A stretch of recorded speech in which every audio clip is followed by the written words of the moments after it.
So decided to start doing miter cuts, and I kept on having these gaps on my workpiece. And for the life of me, I could not figure out why. Why was I getting these gaps? And you can see that it touched here, and then it opens up over here. I checked it with the speed square, and it showed that there was a tiny little lip. Got the speed square, set it to my workpiece, and then as I slide it up to the edge, you can kind of see that there's an ever so slightly small lip right there.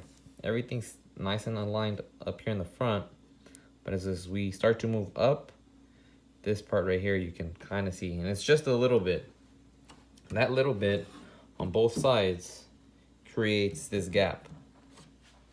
Here's our bigger piece where I had made the cut, so we can have a better look at that. When I slide this up to the edge, you can see here it's nice and flush, right? It's nice and flush, and as we moving up, there it is. There's that little lip. And this is the culprit right here. Couldn't figure out why I wasn't getting my 45.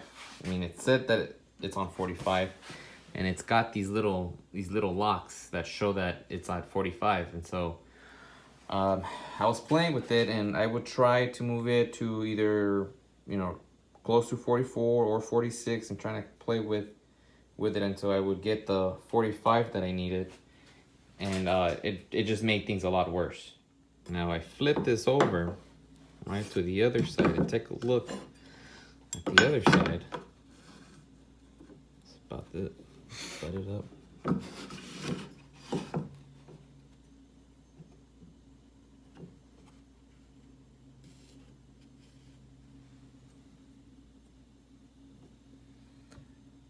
See there?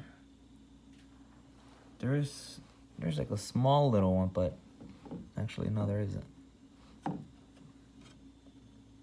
It's nice and smooth.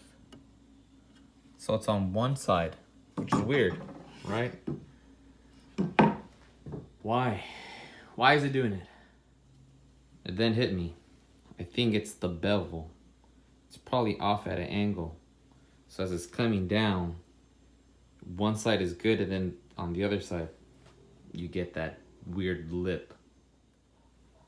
I already made the adjustment, but before the adjustment, when I would take my combination square and butt it up against the blade, there was an ever so slight gap right between this top part of the square to the blade.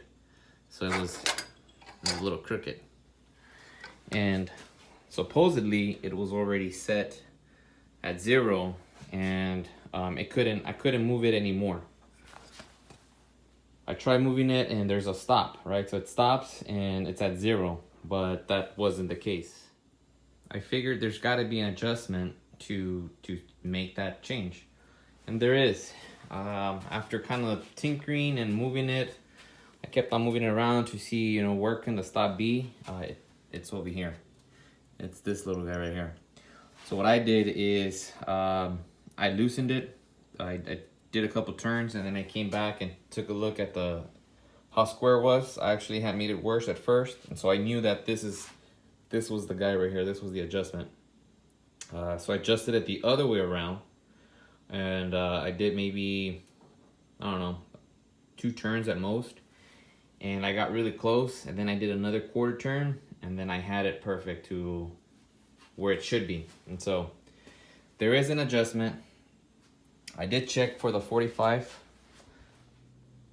I checked for the 45, and it's pretty good. So to the fence and the blade, that was good.